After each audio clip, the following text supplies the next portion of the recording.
السلام علیکم ورحمۃ اللہ وبرکاتہ۔ ویڈیو دیکھنے سے پہلے ہمارے چینل کو سبسکرائب کریں، ویڈیو کو لائک اور شیئر کریں اور گھنٹی کے بٹن کو لازمی پریس کریں تاکہ ہمارا ہر آنے والی نئی ویڈیو سب سے پہلے آپ تک پہنچ سکے۔ جزاکم اللہ خیرا۔ میرے محترم بھائیو، انسان کی سب سے مشکل رات قبر کی پہلی رات ہے۔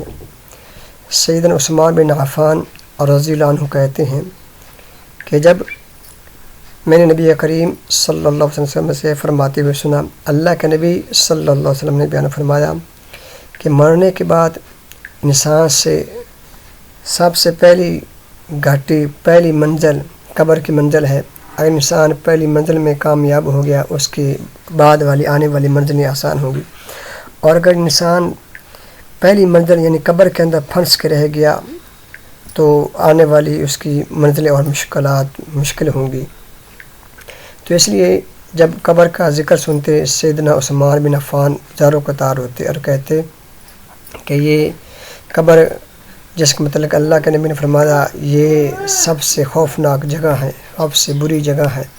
اور اللہ کے نبی کی دوسری حدیث سے اللہ کے نبی صلی اللہ علیہ وسلم نے بیان فرمایا، میں نے قبر جیسی تنگ جگہ، قبر جیسی خوفناک دہشتناک جگہ اور کہیں نہیں دیکھی۔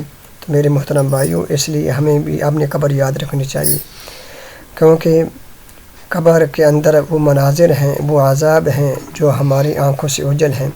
صحیح حدیث سے اللہ کے نبی صلی اللہ علیہ وسلم نے بیان فرمایا کہ اگر مجھے یہ ڈر نہ ہوتا، خوف نہ ہوتا کہ تم مردوں کو قبروں میں دفنانا چھوڑ دو گے تو میں اللہ سے ضرور دعا کرتا وہ تمہیں قبر کا عذاب دکھاتے۔ اللہ اکبر۔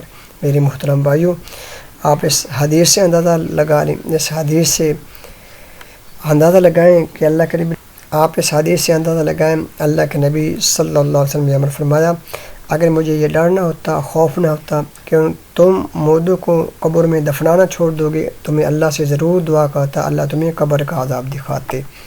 قبر میں اتنا سخت عذاب ہے، ہم اپنی قبر کو بھولے ہوئے ہیں۔ تو میرے محترم بھائیو، آئیے ہم اپنی قبر کی تیاری کریں، مرنے کے بعد والے آنے والی زندگی کے لیے تیاری کریں۔ اللہ کے نبی صلی اللہ علیہ وسلم سے پوچھا گیا، سوال کیا گیا، اللہ کے نبی عقل مند کون ہے؟ تو اللہ کے نبی صلی اللہ علیہ وسلم نے بیان فرمایا، تم میں سے عقل مند وہ ہے جو مرنے کے بعد والی زندگی کے لیے تیاری کرتا ہے، اس کے لیے تگو کرتا ہے، اس کے لیے محنت کرتا ہے، اس کے لیے کوشش کرتا ہے۔ تو میرے محترم بھائیو، انسان مرنے کے بعد جس چیز کا پہلے واسطہ پڑتا ہے وہ انسان کی قبر ہے۔ اگر قبر کے اندر انسان کامیاب ہو گیا، منکر نکیر کے سوالوں کا جواب اس نے صحیح دے دیا تو انسان کامیاب ہوگا۔ اگر اس نے منکر نکیر کے سوالوں کا جواب صحیح طرح نہ دیا اور اس کے بعد والی آنے والی منزلیں مشکلات اور زیادہ ہوں گی۔ تو میرے محترم بھائیو، ہمیں کوشش بھی کرنی چاہیے، دعا بھی کرنی چاہیے کہ اللہ تعالی ہمیں قبر کے عذاب سے بچائے۔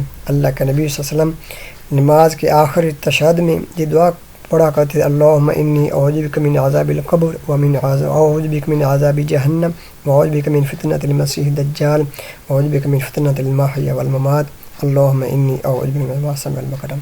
اللہ سے دعا اللہ تعالیٰ مجھے، میرے والدین کو، عزیز اقارب کو، تمام مسلمانوں کو قبر کے عذاب سے بچائے، اور اللہ تعالیٰ ہمیں نیک اعمال کرنے کی توفیق عطا فرمائے۔